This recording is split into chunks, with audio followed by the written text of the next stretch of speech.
Welcome to the Lovability Podcast. My name is Jennifer Stiers, and I'm here to talk love, relationships, sex, marriage, and everything in between.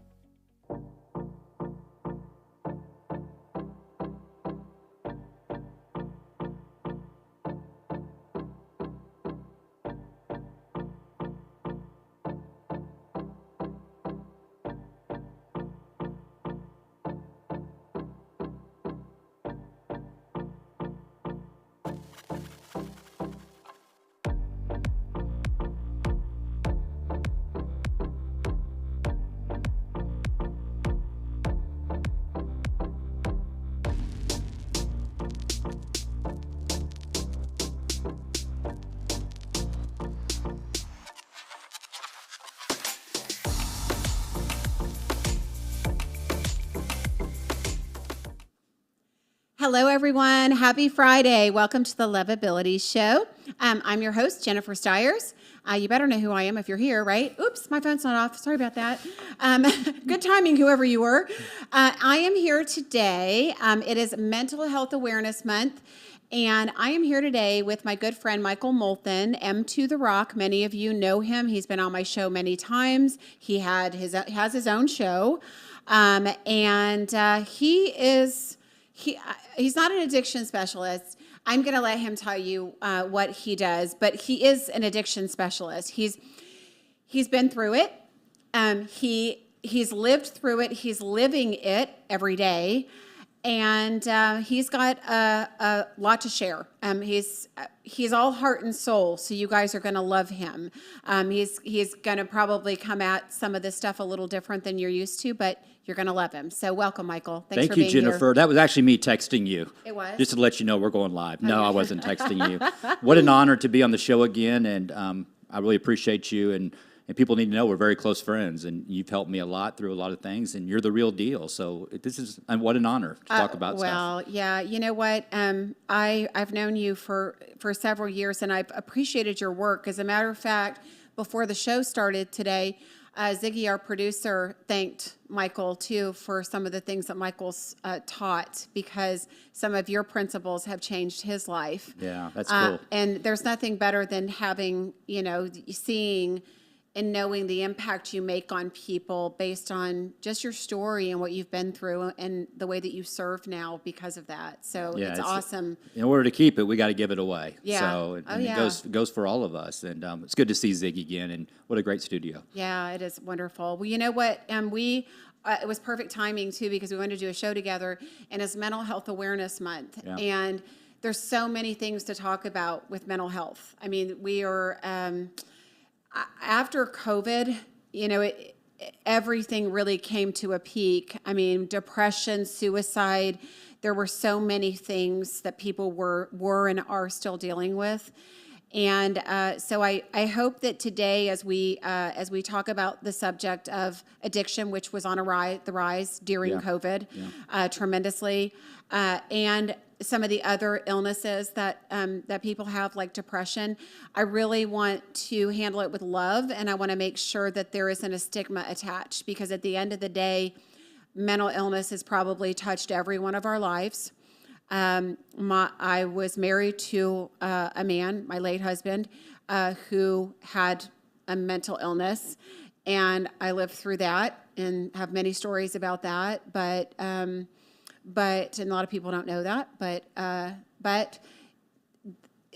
it happens, and it's out there, and it is, we need to understand that with any kind of mental illness, that's truly a mental illness in the brain, which some of the things we're talking about today aren't.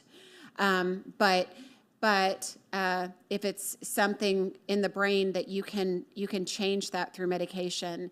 And that's super important. It's important that the stigma's gone, because I can't tell you how many people I've tried to refer to get on medication because they need it, and they don't want to get on it because they're afraid people are going to find out, or there's going to be a stigma attached.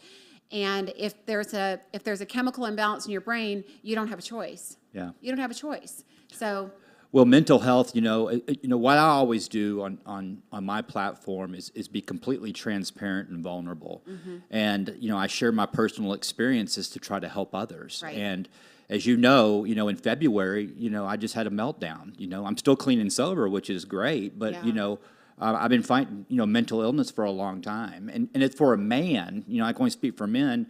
It's really hard to admit that because it's easy to admit we got cancer or even alcoholism or drug addiction, but when it came to mental health issues, I felt weak. I felt like a woman would never date me. I would feel that I wasn't, a man, and it's quite the opposite. I was diagnosed bipolar in February, and I can say that now. I mean, when they told me that I had bipolar disorder, I thought they said I had pancreatic cancer. I mean, it devastated me, I never wanted to be that guy. Right. But what's so amazing is that God allows these things to happen so that we can use it to share with others, and that's what I love doing. I had to process it, and you and I have talked a lot about it lately, and it's not bad. It's not getting good. It's about getting well and take my medication, and right. And I'm back. And absolutely. And, the other part of this too, Michael suffered from addiction issues, and that's why, he started his platform.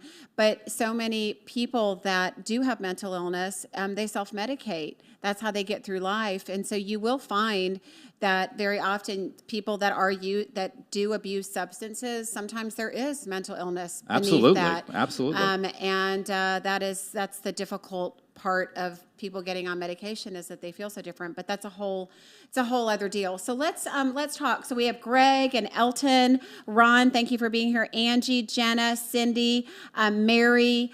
I know there's other people watching, but that's who I see right now. So welcome to the show. Thank you for being here. Love seeing your faces all the time. And by all means, any questions or feedback, this is what we're here for. That's right. Okay, so let's start talking about addiction. So somebody actually messaged me and said, can you just help me understand what addiction is? And also, she wanted to know the signs of alcoholism. Okay. And how to spot that with someone. Wow, that's a great question. Yeah. First of all, addiction. A lot of people, they have this stigma about it. And we immediately go to alcoholism and drugs. Okay, and it's well said. I mean. But, I've come up with a definition of addiction, and addiction is simply this. It's a person, place, thing, and here's the scary one, or a thought that has become my source. Yeah. So saying that, and we've talked about this, we are all addicts. We are all addicts. And, fortunately, the consequences to drugs and alcohol for me, 27 mug shots and nearly 4 years incarceration, that's what saved my life. I've never been in prison with a guy who had an eating disorder, and that's addiction. So, and I always say this, if you can't relate to that, and you say, wait a minute, I'm an addict, and I use this as an example, your cell phone, the cell phone and social media and texting and all of that. Now, don't do this till after the show. That's true. It's a good point. Can you go 24 hours without your cell phone? Yeah. And you say, I can do that, and you put it down, but that's not it. It's the mental obsession. It's like, oh, I need to check it. I need to check it.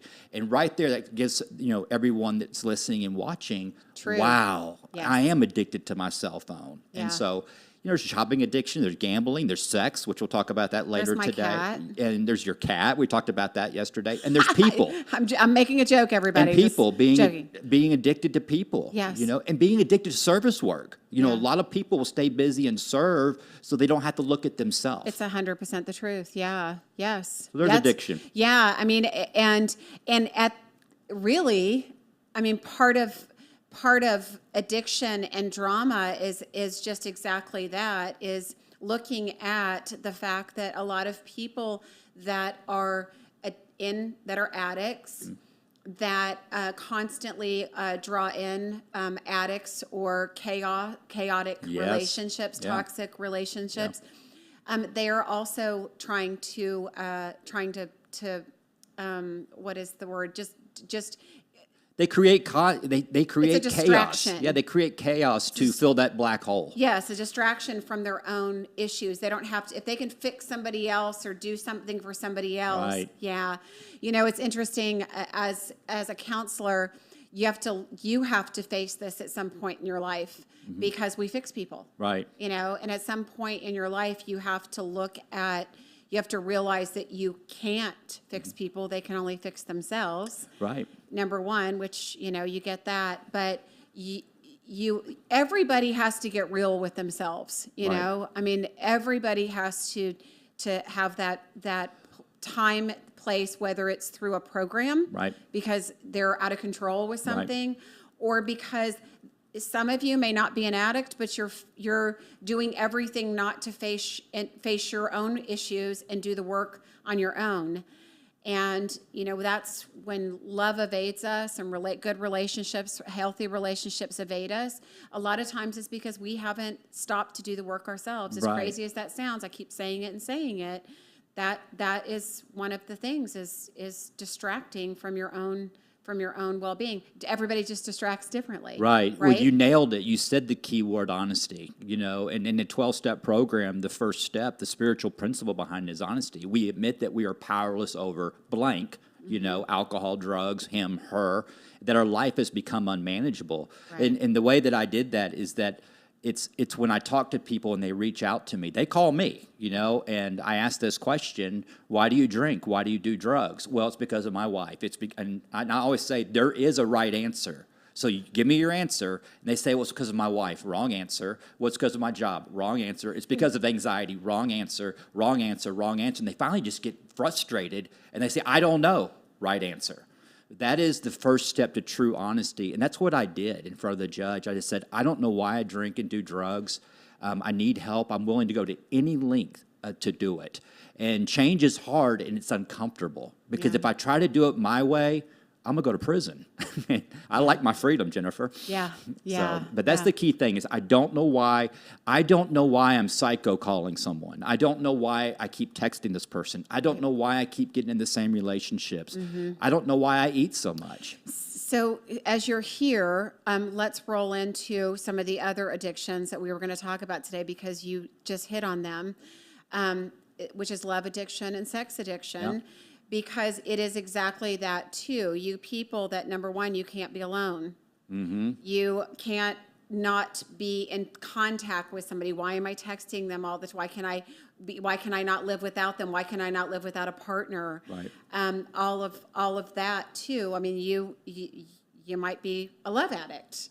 Mm-hmm. So that's part of the process as well, is not looking at I've yourself. just recently, you know, you and I talked about this the other night, is I've recently starting to recognize my symptoms, you know, being single again. And Right. and I get into my head going, you know, I need somebody because I love family. I love that. I love serving. I like being a man. And I have to catch myself and say, I'm not God. You know, God's going to make it bright and clear right where he wants me. And so I can relate to people that want that to feel whole. Well, I can't be in a relationship until I love myself. Exactly. If I'm not connected to God, I got nothing to give you. Yeah, and I think that's the one thing that people don't understand. They'll say, I'm okay being alone, but I'm lonely. Yeah. I'm okay being alone, and I've done the work, but I really need somebody in my life, and I'm lonely. Well, for me, that's Then, selfish. yeah, you're not healed then. Right. I mean, at that point, I don't care how much you try to convince me or everybody else, you're not healed, because when you are actually happy alone, you'd love to have a partner. It's a desire to have a partner, but you don't need them. You know, you're not lonely without them. You're full without them, but there's a level of joy and everything else on top of that, icing on the cake, that you get by having a partner in your life and someone to share it with. But just to give you guys a few signs for love addiction, and this is just a little harder to quantify and qualify, because they're not actually. So addiction is, if you look it up under the DSM, it's addiction to a substance. Yeah. So it's a chemical imbalance. It's addiction to a substance. And because love addiction and sex addiction aren't an addiction to a substance, it's not actually considered a real addiction, but it is. Person, place, thing, or thought that has become our source. Right. Well, in your definition, it's perfect. Yeah. Yeah. So some of those would be needing to be in love, putting a romantic partner on a pedestal, obsessing over a romantic interest, experiencing cravings, withdrawals, euphoria, and dependency on their partner, needing to fall in love often, seeking emotional comfort from a partner to the point of unrequited love, and an inability to be alone. And I went through those. I wanted to list them, and then I want to talk about them because this is what I do for a living, and this is what I do for a living. And also, this is something I talk to people about every day. They don't realize that when they come to me or someone else and they say, you know, I don't know why I overtext. I don't know why I can't be alone. I don't know why I need to be in touch with them all the time. I don't know why I feel overly needy in a relationship. It's because of an addiction. So sorry, we have somebody walking in the studio. Maybe they want to join our conversation. But super important that you understand that these are addictions. Like these could be obviously attachment styles, but your attachment style can cause you to have addictive behaviors. Absolutely. And so love addiction is real. Yeah. Sex addiction is real. Yeah. It's based in, a lot of times it's based in childhood, in wounds, either sexual, misconduct of, molestation, things like that happen a lot more often than people think. Yeah. And sometimes with a parent. I mean, this wound can easily be triggered by a parent that is not giving what they need to, or isn't present, or is completely absent.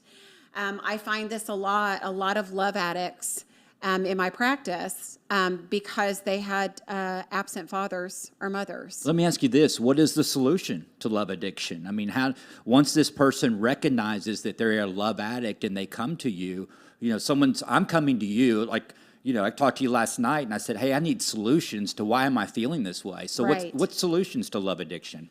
The solution is, cognitive therapy is really the solution. You have to change the way that you're thinking. You have to heal, number one, and then you have to allow your mind to overrule your heart and body. And we can't do that alone, right? No, we really can't. Yeah. You can once you have the tools. Yeah. But you don't have the tools on your own. So you do need to talk to somebody, and you need to get the tools. Sometimes it's a matter, Michael, it's like I just told somebody yesterday, you've got to stop.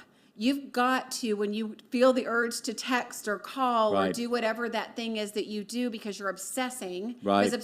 By the way, OCD, obsessive compulsive disorder, they found some links to that too. Yeah. With love and sex addiction. So there's that link as well, which I think we'll probably It's a hear sign more of about. mania too. Yeah. It's a sign of mania. But in any of those, you've got to, number one, stop it. Yeah. Recognize it's not healthy. Yeah. Right. And it's like an addiction. It's like, I'm not going to text anymore. Yes. And then 15 minutes later, I text. And then after I do it, I feel this guilt, shame. I feel 100%, dirty. yeah. I feel dirty. And it's not that the text is bad. It's just that, like, especially when the other person sets a boundary and the boundary's there, Yeah. but you continue to do it. And then you just want to crawl in a hole. Like, why am I doing this? Yeah. Yeah. And you're right. There is shame and Yeah. guilt for the behavior.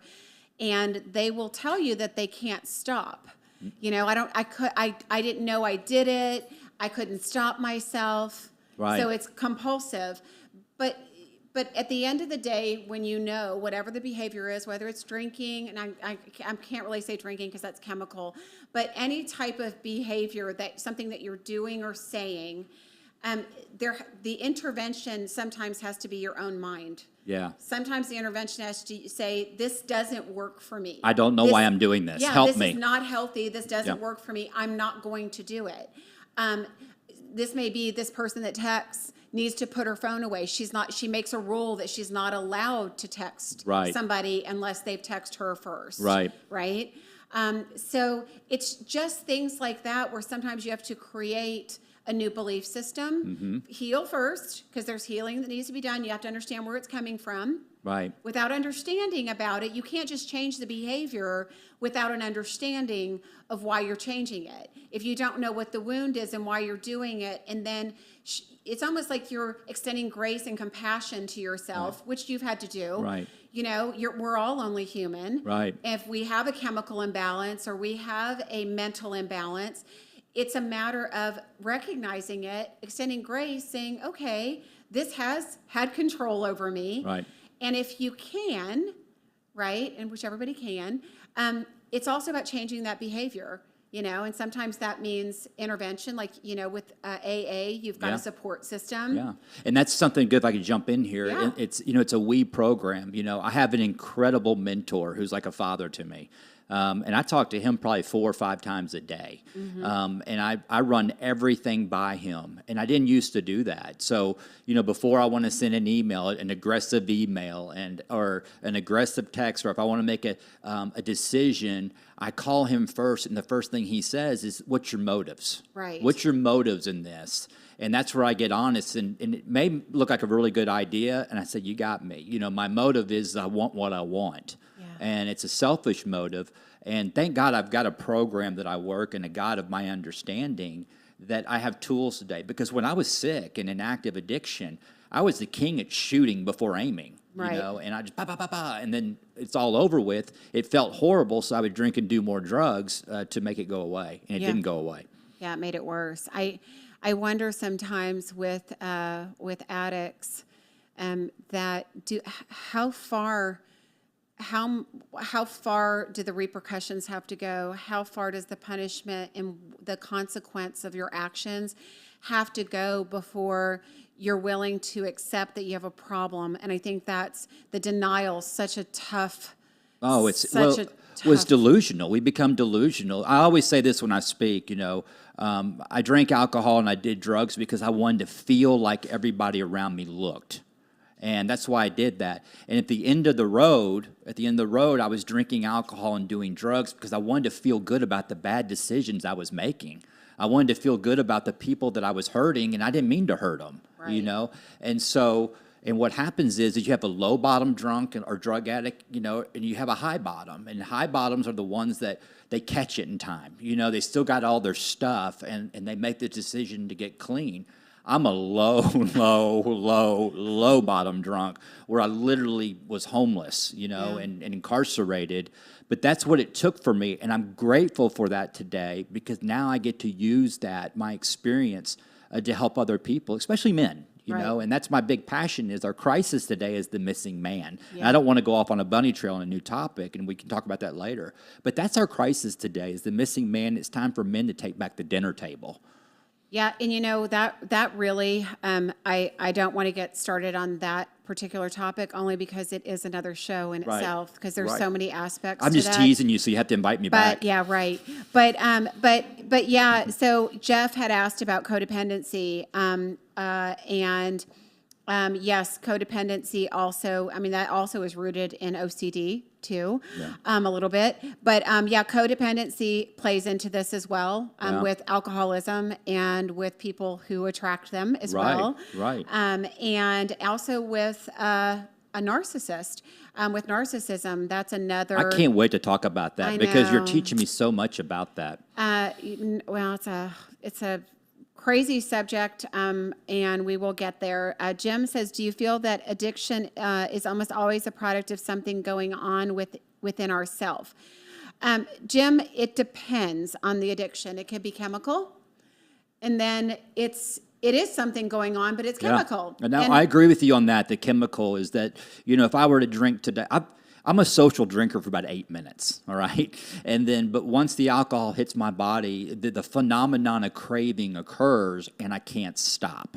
So there is a chemical, you know, it is a disease. It's a disease of the mind. There's a brain response that my brain does that yours doesn't. Right. And so there is a chemical response to it, but there's something very spiritual for me to overcome it. You know, if you ask the question, you know, you're going to go the rest of your life without drinking? No, I don't put that pressure on me. I can go the rest of the day. Yeah, I can guarantee you that. Yeah. And the other thing is the thinking that if the thought of drinking or drugs enter my mind, I got to call my mentor immediately because something deep down inside is making that happen. And a lot of it's fear.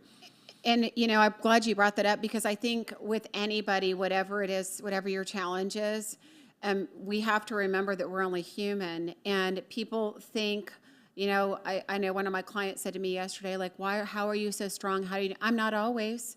It's because I discipline and I recognize when something's off or when I need to put a boundary up or when I haven't set a boundary. And so it's a matter of catching yourself. Right. The master catches themselves before it gets out of control. Oh, I like that. And well, my mentor taught me that years ago because he had said, like, even, Gandhi and Buddha and everybody, God, perfect. But it's a matter of how quickly you catch yourself. Everybody falls. It's how quickly you are able to catch yourself. And that's what mastery is about. And we never actually master it. We just work toward it every day. I had to catch myself driving over here. I almost had a drink driving over here. Riding with Jennifer Stiers will get you close to God. I've never had the craving to drink until I drove with Jennifer. We got here, didn't we? In about 36 seconds. We came from Tulsa. That's right. That's right. Okay. So all of you, that are watching, if, I know everybody that that we have a platform for relationships and love. So I want to say that if you feel like your life is incomplete without a partner, then there's an imbalance. Right. And what do you mean an imbalance? There's an imbalance of your priorities and your just mentally where you need to be, emotionally where you need to be. And what are some symptoms? What's some symptoms of that? What's it look like live on stage? Well, I said some just a minute ago. You did. So I wasn't list, listening. that's okay. But feeling lost, without a partner, feeling like your life isn't complete. It's a difference between wanting a partner and feeling like you're not enough or that your life isn't complete or that you can't survive without love, and people feel that way. Right. And being overly dependent on a partner, overlooking things just to have somebody in your life. Right. And I know people do that too. Overlook really bad behavior. They'd rather be with somebody being treated like crap than alone. Right. Yeah. One thing real quick, yeah. you're hitting a lot of key good stuff for me. And I want to share this, so your viewers can see this. Growing up, I was abandoned a lot and having abandonment issues and betrayal. And so I catch myself that when I let someone, I'm known as a loner. I mean, y'all need to know that, Kim Gatlin and Jennifer and Lee and my sponsor, they're the only ones in my life. They're the ones I let in where I can be transparent with because I have major trust issues because of my upbringing. And that kind of leads into getting in a relationship. I get in a relationship, I don't want to lose them because of that fear.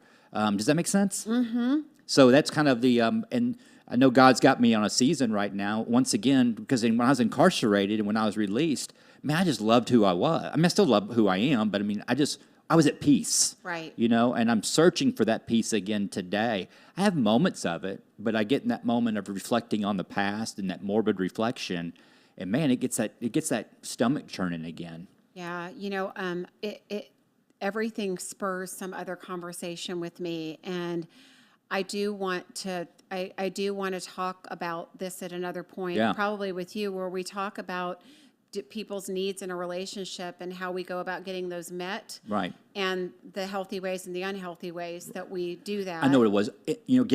Our inner child is triggered. Yeah. You know what I mean? Oh, yeah. And we become very codependent, and the love addiction kicks in, and we don't realize what we're doing. Oh yeah, it's a trigger, it's a wound, right. And it's not anything that some people can't even put their finger on it. They haven't even realized what that was, and so.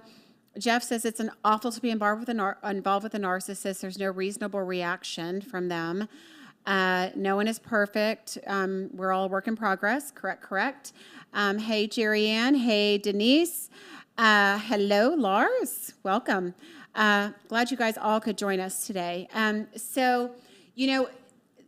people, if you feel like you can't function without a partner, there's a problem. Just like if you feel, let's talk about sex addiction. I mean, I'll spend very little time on this as well, but Is this a 4-hour show? It is real. Yeah, it is so real. And again, more real too, again, after COVID, the amount of people that got addicted to porn during COVID, unbelievable.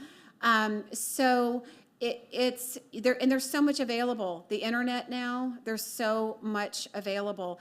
And people don't realize that things like that, like porn, it desensitizes you. People that are addicted to it, it's not real. Right. I remember having this discussion with my stepson years ago. What you're seeing isn't real. If you grow up thinking that this is what women do, you're going to have a horrible time in relationships. You're Right. going to have very dysfunctional relationships.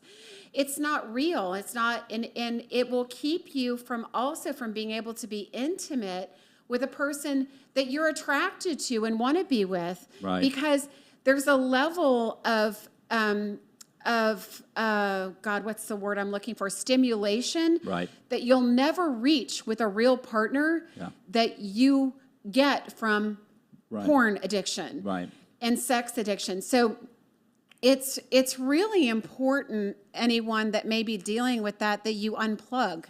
I mean, as hard as it is, it's making a decision to watch it or not watch it. Is it available? Yes, it's always available. Is it chemical that you can't stop, like Michael's talking about with alcoholism? It's not. It's not. So just know that if you click on it, you decide to watch it, you decide to continue, that's a decision. Right. We make that our source. And, Yeah. One thing I do like to, brag about, and men will go, yeah, right, is porn and sex addiction was something that I didn't struggle with. And I saw porn like 2 times. It disgusted me. I didn't do that. I heard Kevin Hart said a deal. He goes, men don't watch porn because that's like trying to learn karate and then walking out trying to get in a karate fight with Bruce Lee. You just you can't perform it like you see it on TV. Yeah. But I do talk to a lot of men about it, and I treat it like alcohol, in that their life becomes unmanageable and they're powerless over it, and it's a lot of shame. It's a lot of shame, and once again, raise your hand. I don't know why I'm doing this? Why am I doing this? And get honest, and reach out to another man who is a porn addict survivor, who has worked through it, and have that man, help you through. Reach out to a man you want what they got. Of course. And the other part of it, and I guess this is where just me comes in, because if it's not a chemical addiction, if it's not something you need, like people that are addicted to alcohol, if they just stop cold turkey, they could die. I mean, they could die. Right. Because there's chemicals there's going to be a chemical imbalance very quickly. You can't, if you're depressed, you can't get off your depression medicine, right? There's a chemical that's necessary there. With love or sex addiction, there's no chemical tie. You can make the decision to stop, and you can stop. Right. And I'm going to be firm about that, because at the end of the day, we have to, if we have no control over ourselves, we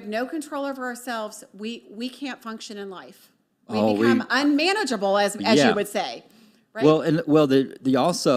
We can't lose track that these addictions that are not chemical, all right, ultimately lead to death, suicide. The suicide rate because of the guilt and shame. Because a lot of suicides that you hear, once they start peeling back the layers of onions, we always hear about this dark stuff. And it's like, man, why didn't he just ask for help? Why didn't she just ask for help? Because that's where, God, we can have some good shows and healthy debates about this, because it's very sad.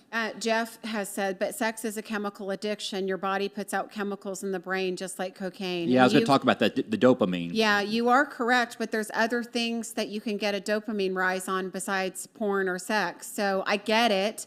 And there's nothing wrong with sex. Sex is great. I mean, but if you have a sex addiction, you're really not making it is. Yeah, you're not with the person. It's not about sex with the person. It's about your own pleasure. and your own pleasure. Yeah, I could say a lot of things, but I'm not going to.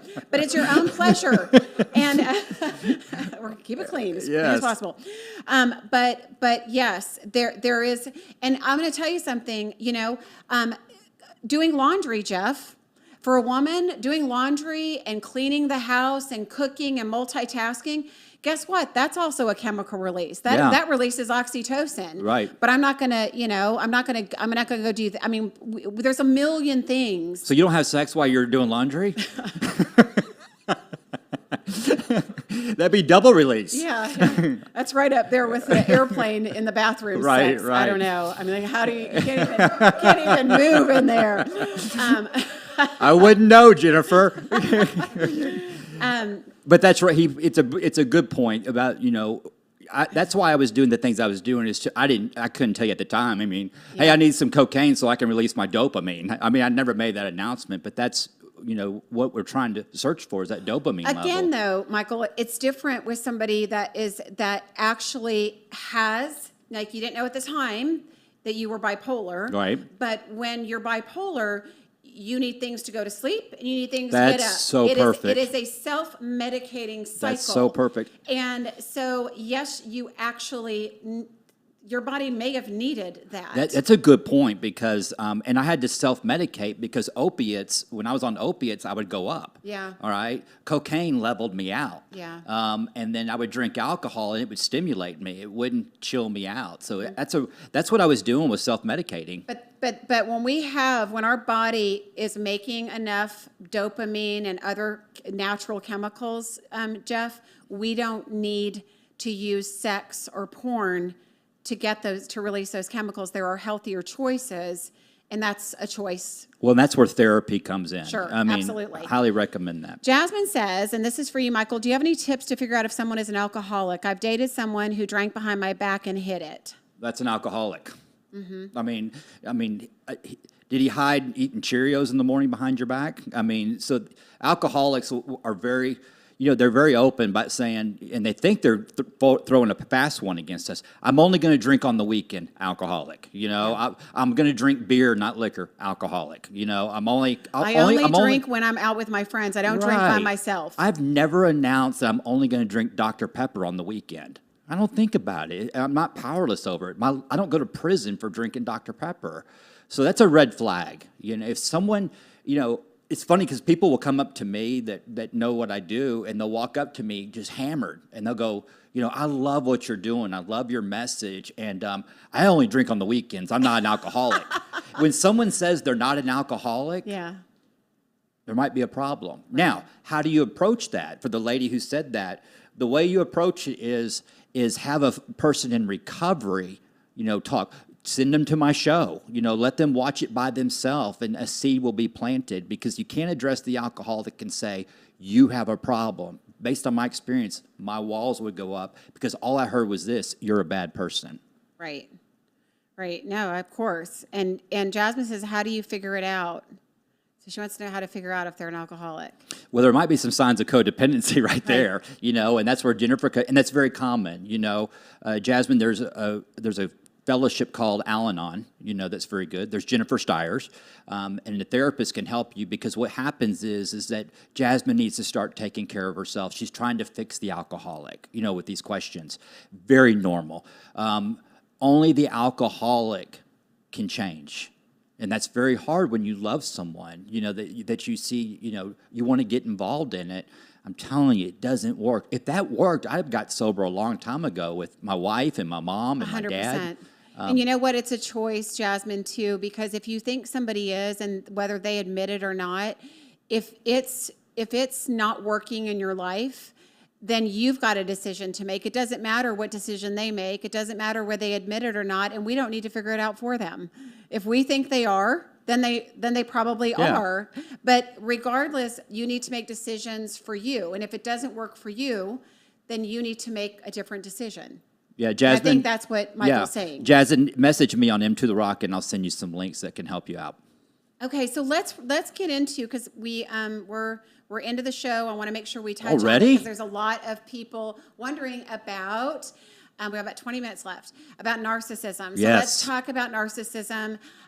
It is a mental disorder. I mean, in It a is, sense, okay. I want to be really careful how I position that. Is it in the DSM-5 book or what you called it? DSM, Yeah, that one. it is, but it is a person, it's listed as a personality disorder. Okay. Not a chemical, but a personality disorder, you taught me which it something. is. Yeah. It is. And narcissisms, so let's talk about like where it comes from, because usually narcissists are created. They are created because of their childhood, because of their experiences. And there are a wide variety of experiences that can create personality disorders. And there's different degrees of narcissism that people can pick up and exhibit. Some of them are obvious and some of them aren't. So I'm just going to go, So you're going to touch on signs of a narcissism. Well, so or yeah. narcissist. So I can't even symptoms. say it. Yeah, symptoms. Symptoms of it. So there's the first one is grandiosity, exaggerated sense of self-importance, feeling superior to others, and feeling like they deserve special treatment. Feelings are often accompanied by fantasies of unlimited success, brilliance, power, beauty, or love.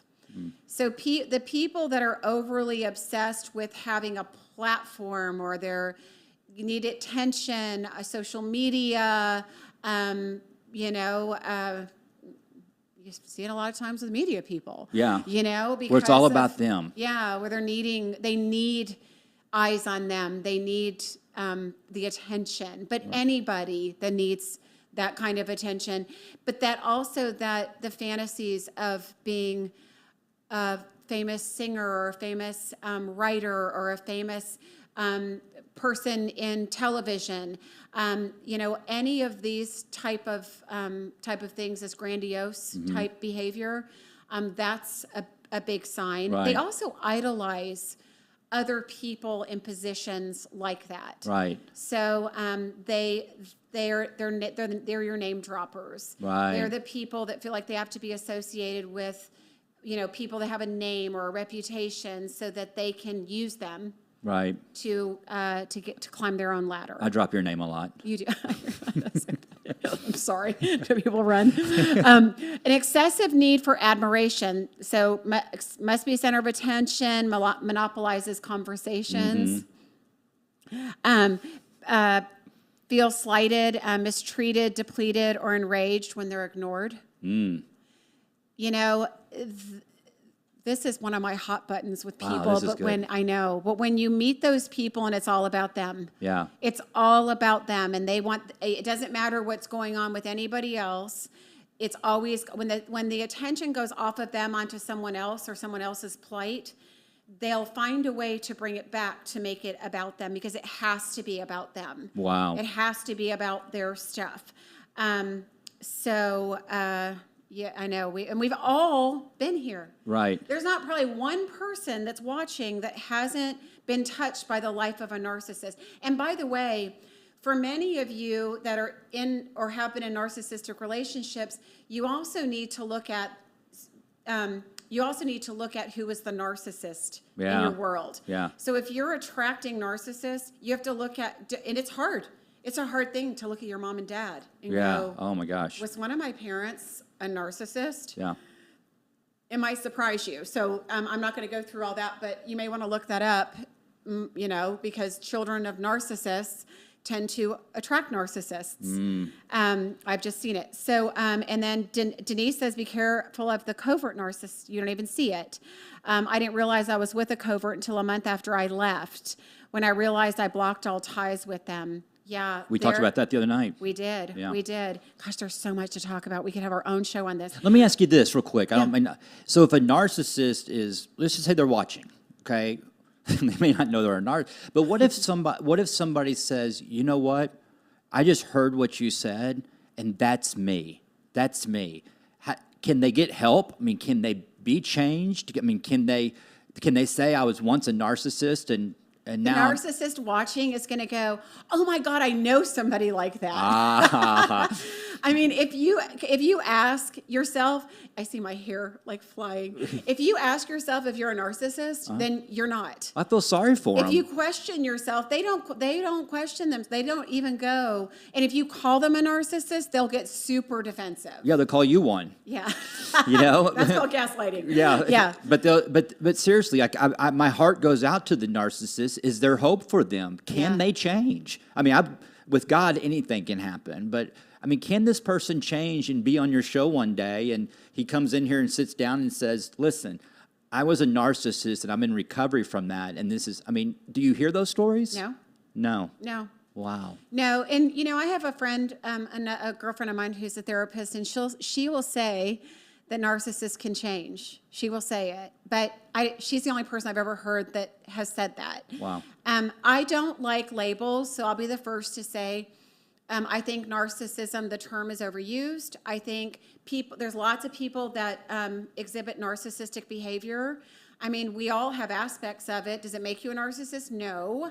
Does it make them a narcissist? No. So we have to be really careful with the term because it's overused. And the narcissist that's a sociopath and this real, like this grandiose narcissist, the amount of people that are actually diagnosed as that are very small. It's a very small number. Yeah. So the scale of narcissism is all over the place. Right. So,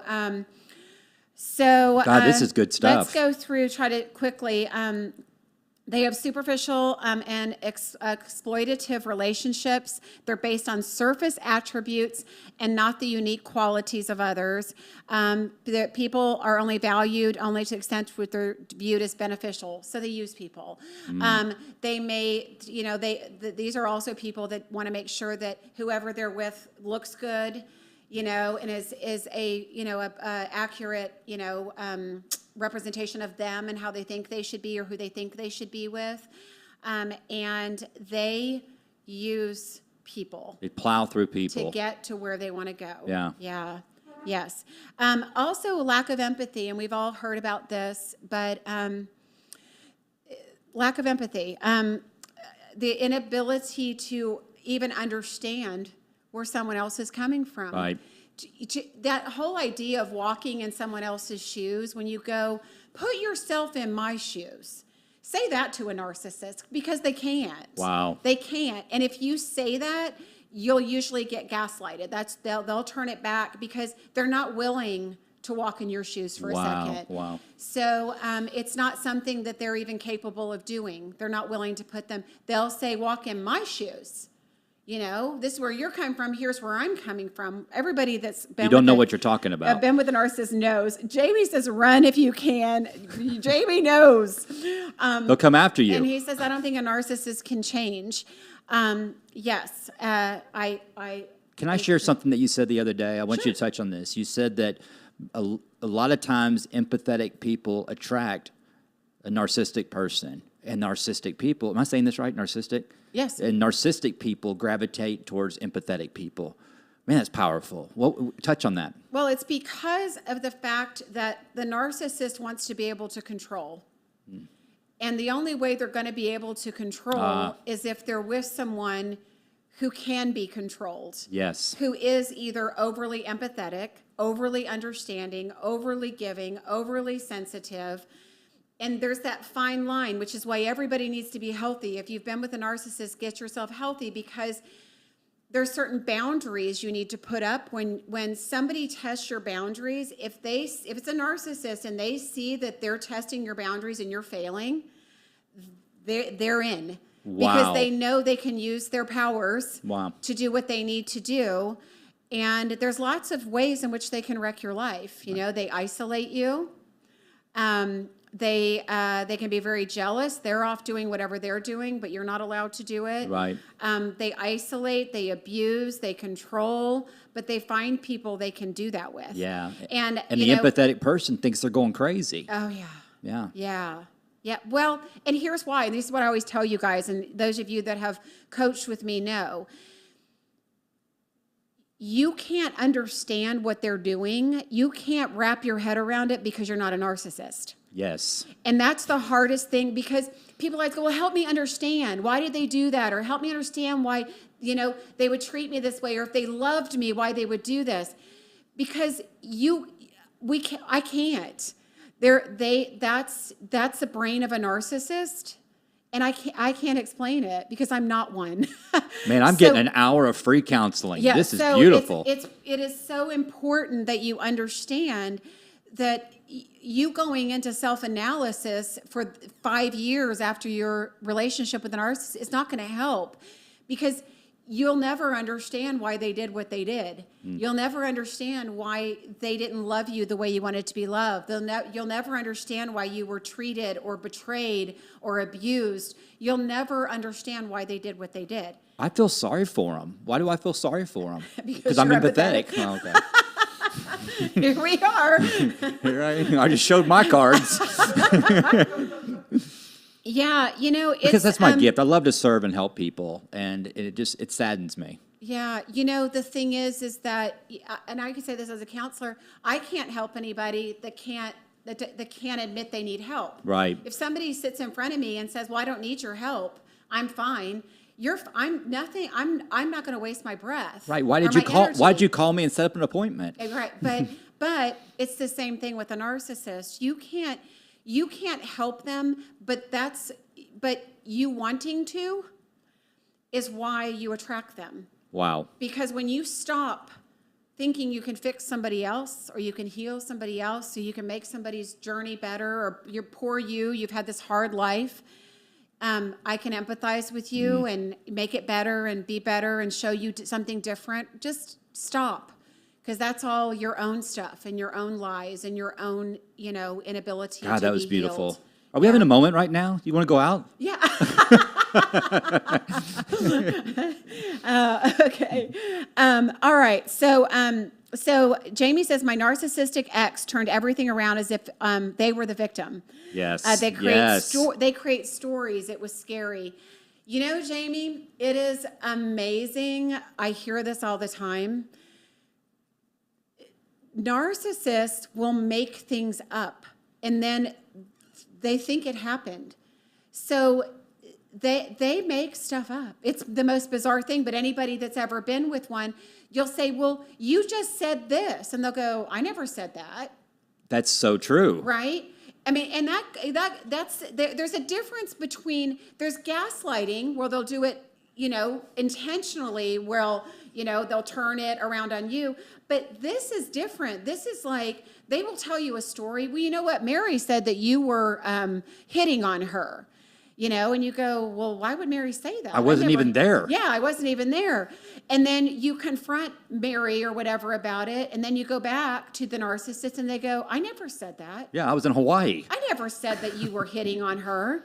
It sounds insane, but it is, because they will make up stories in order to get their way or to manipulate a situation.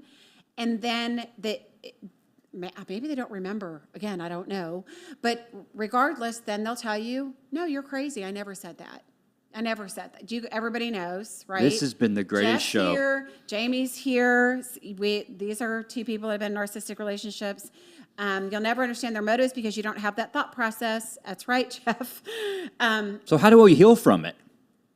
The knowledge is power. Yeah. So for me, it's understanding what your role was. Right. I know you love that. Right. What was your role in it? Yeah, we talked about that last night. Right. And healing you.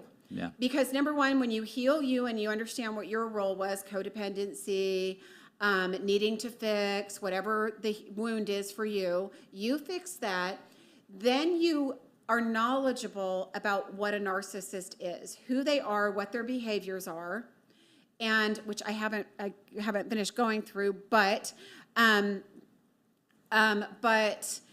what their behaviors are, and then getting out. Yeah. Immediately getting out. And, I want to bring up one particular thing that you'll see a lot with narcissists is love bombing.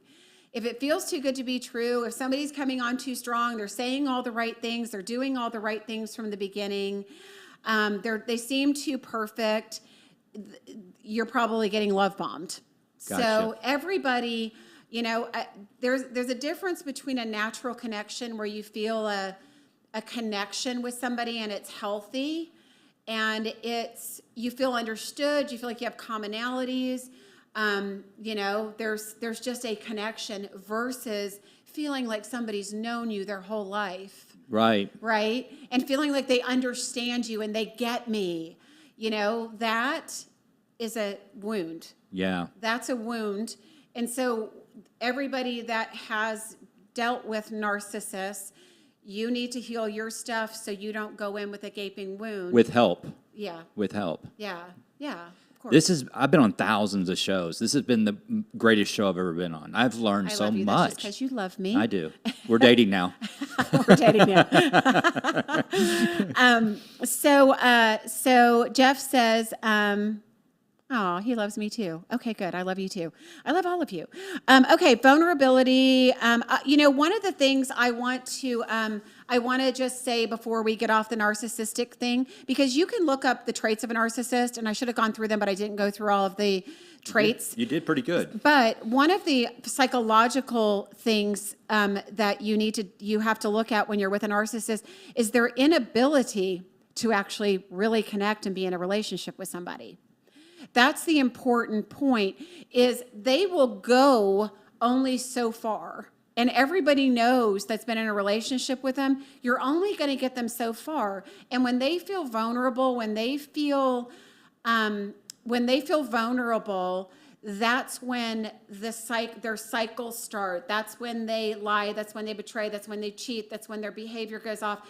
Because they're unconsciously putting up walls. They're unconsciously they're trying to keep themselves safe. Yeah. Which everybody is, and I get it. But there's a superficiality. They let you see what you want them to see, what they want you to see. I'm sorry. Mm-hmm. And then if you get too close and you see the ugly, and you see the wound, and you see their manipulative behavior, and you call them out on it, you can bet that their behavior, as much as they were a love bomber, that it will turn a 360 in the other direction.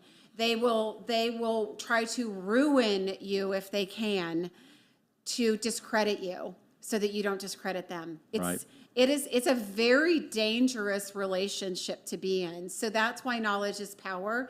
If you're in a relationship with somebody you think might be a narcissist, my favorite book is called Disarming the Narcissist. And it's all about learning behaviors and how to put up your boundaries and how to react or not react to narcissistic abuse and behavior. Mm-hmm. So super important that you show up with knowledge. Well, and we ought to do a show on resentments, because, a lot of us get resentful getting out of a relationship like that, because we have to forgive. Yeah. That's how we have to forgive and pray for that person. We pray for them, and it just saddens me that they, from what I'm hearing, they just can't change. And it's that one thing is when looking at background, they've been through multiple relationships. Could they change if they healed? If they really did the work?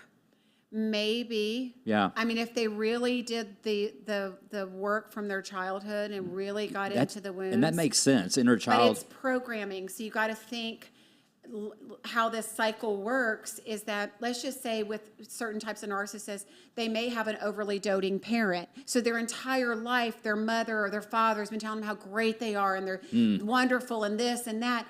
So they have this grandiose sense of who they are. Right. And it's built in. It's built in deep, right? Same with neglect. When they've been neglected or abandoned. Yeah.